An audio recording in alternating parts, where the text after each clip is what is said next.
Wilhelm came to know Los Angeles, not from behind a windshield, but from the seat of his bicycle. That up-close perspective, feeling the cracks in the pavement, the heat rising from the road, the strange things you pass on the edges of the city, becomes the lens through which these works take shape.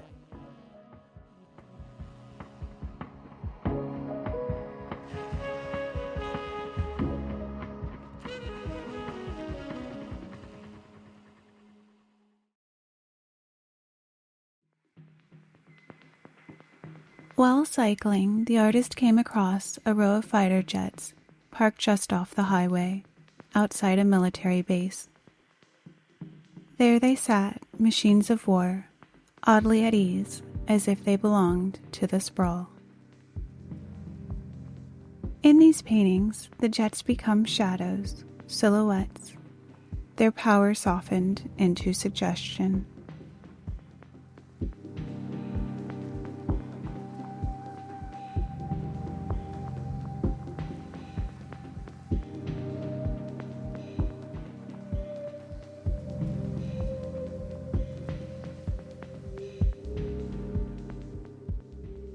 There's no single style that defines this body of work, but what ties them together is a focus on the road, the material, the symbolism, and the experience of asphalt, the visual language of Southern California's streets.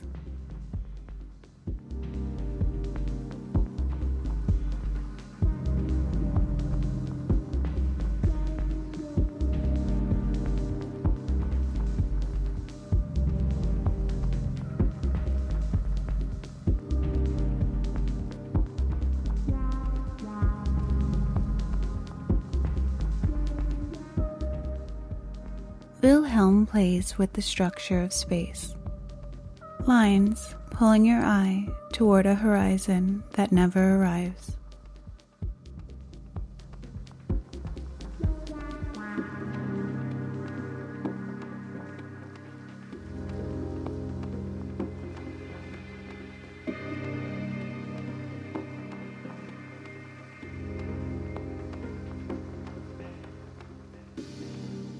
All-American offers a kind of fevered mirage. The lines between landscape, advertisement, and national identity dissolve into one another.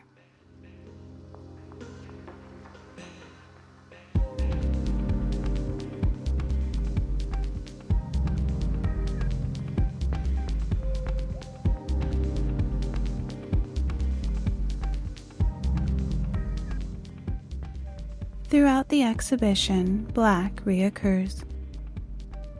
The gallery likens it to film noir, to the elegance and ambiguity of a world where darkness isn't just absence, but presence.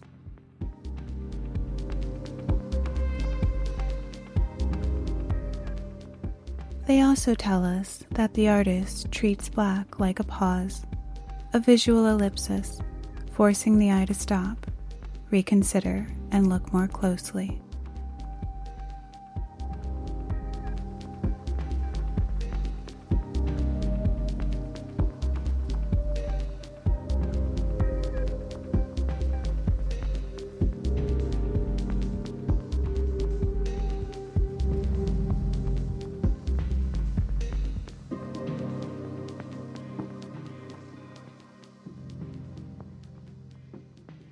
Even though these paintings are rooted in Los Angeles, its roads, its strange beauty, its contradictions, they speak to something broader.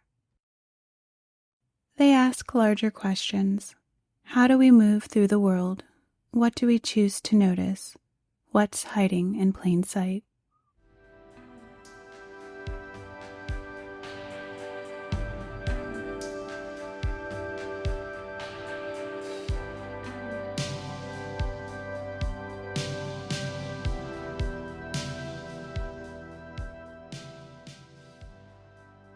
Unlike many artists who looked backwards towards old masters, this artist turned his gaze sideways. He was drawn to punk music, album covers, and underground cinema. Even comics, posters, and found images became part of his visual language.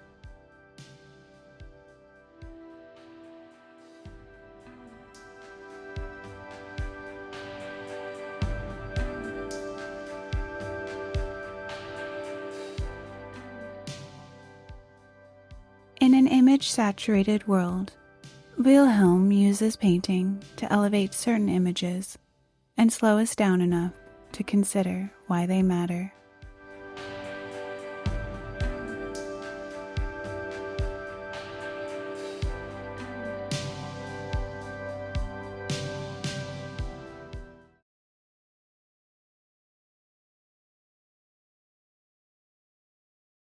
The show's title, Homecoming, refers to that familiar ritual in many American towns.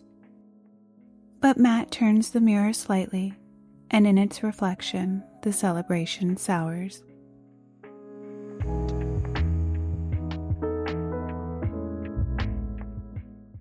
Homecoming, but whose return, and to what? The ceremony unfolds, but the joy has drained from it. It's all surface now, pageantry performed out of habit. As if the town is unsure of what it's cheering for.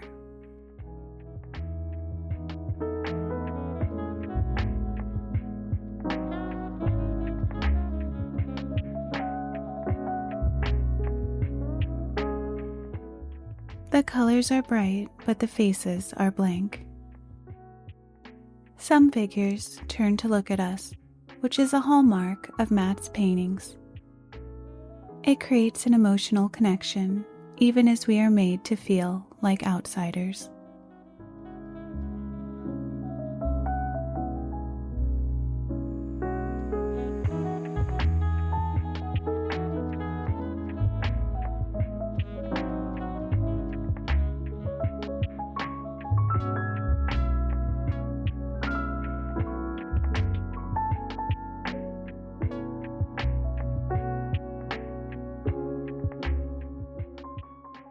The artist creates humanizing scenes that revolve around fictional rural towns inspired by his upbringing in Missouri and are partly based on observation, partly imagined, and partly drawn from memory.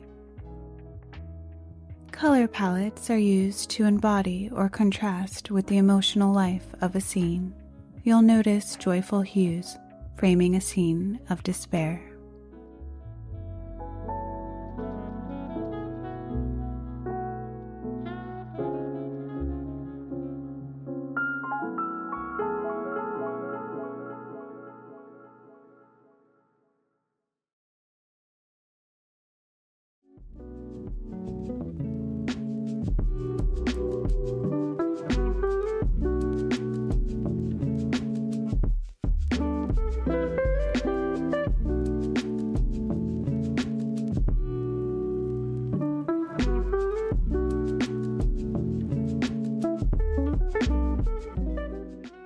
He starts his paintings from small sketchbook studies, then leaps into canvases with brushes and intuitive color blocks.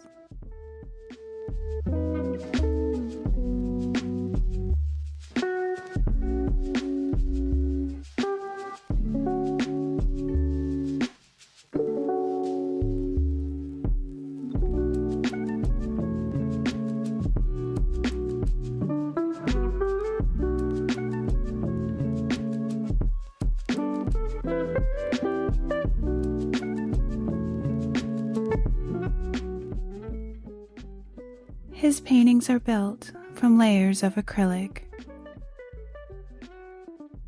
often with visible brushwork and subtle distortions. Faces are simplified, gestures slightly off. Color shifts just enough to feel like memory. There's almost a cinematic lighting that brings static scenes to life.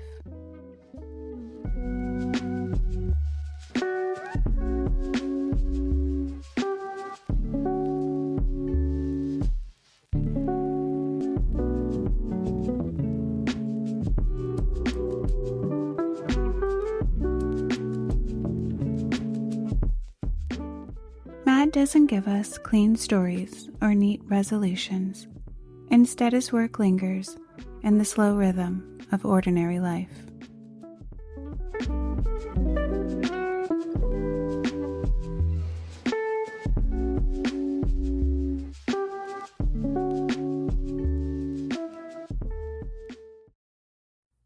Nathaniel's work blends magical realism, symbolism, and world-building to construct emotionally rich, narrative-driven scenes.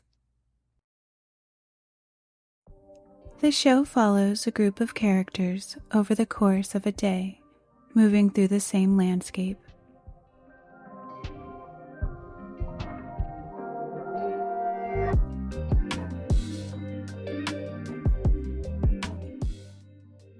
In this work, a woman douses a fire to stop people from being tracked. The painting speaks to survival, community, and the lengths people go to protect each other.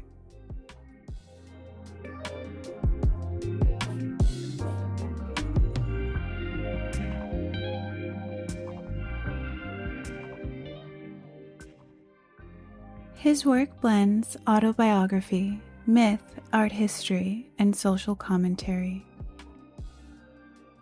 Some of the figures are based on real people, friends, family, even the artist himself, while other parts come from stories, travels, or historical references.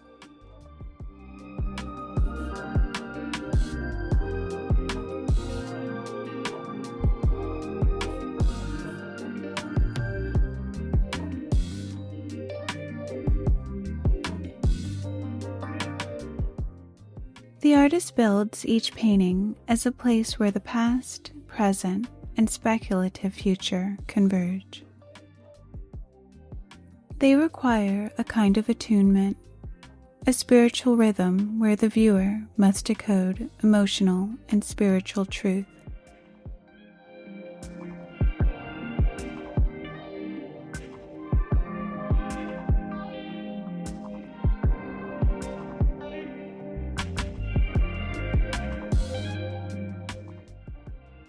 Nathaniel uses himself in his work.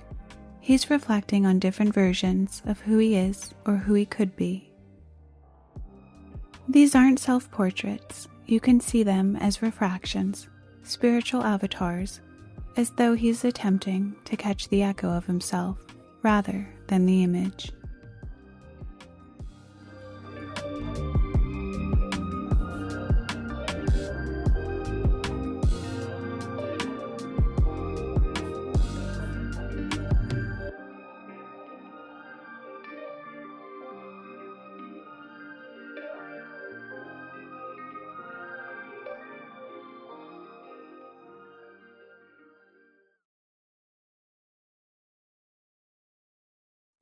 One gets the sense that he doesn't just carry his own story, but the emotional and moral memory of others.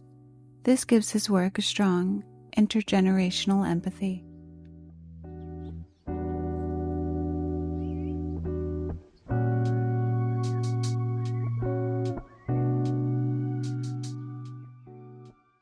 Throughout the show, characters come and go, sometimes crossing from one canvas to another.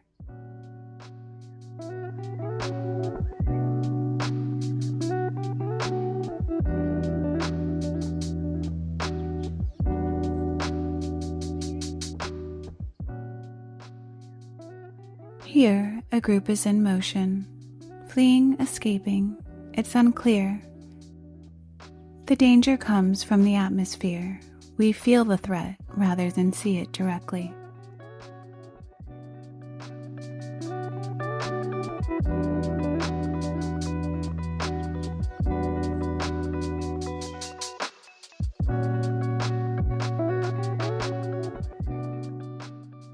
What makes this artist singular isn't just his technique. It's the emotional literacy, art historical intelligence, and spiritual instinct with which he constructs his worlds. In an art world hungry for spectacle, Nathaniel is seen as an artist with staying power. He offers continuity, a deeper breadth, a longer arc,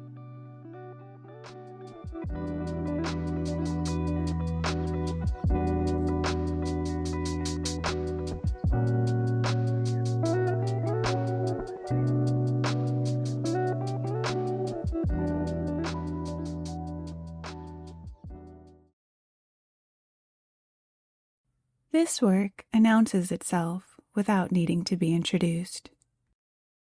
A great swarm of swoops stretching along the wall, like the aftermath of some enormous, exuberant gesture.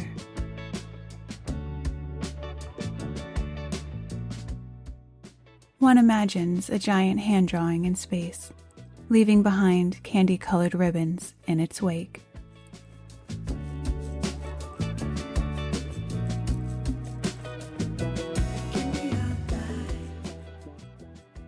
Growing up, the artist loved Legos. This bench calls to mind childhood afternoons spent snapping Lego bricks into satisfying formations. These wooden mirrors, shaped like something cellular, expose what's usually hidden underneath his canvases.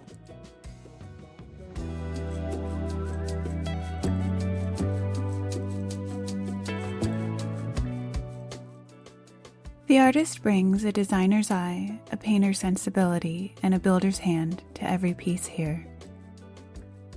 He's known for his bold sculptural paintings, works that twist, curl, and loop off the wall in playful shapes.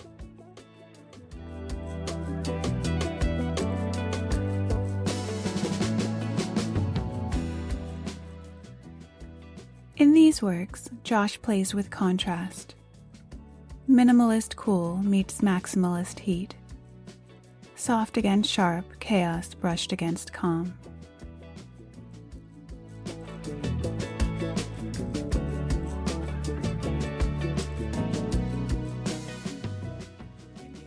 The references are buried deep, a flash of Memphis design, a whisper of California signage, the cool restraint of 60s abstraction.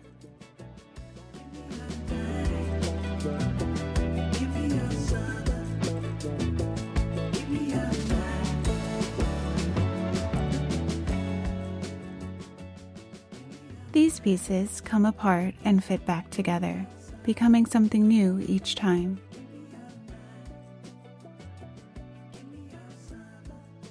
He starts by building curved plywood structures, then stretches canvas over them like upholstery.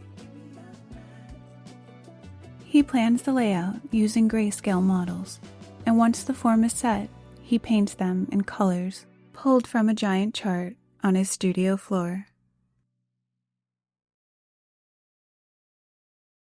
This show reflects the artist's widening scope.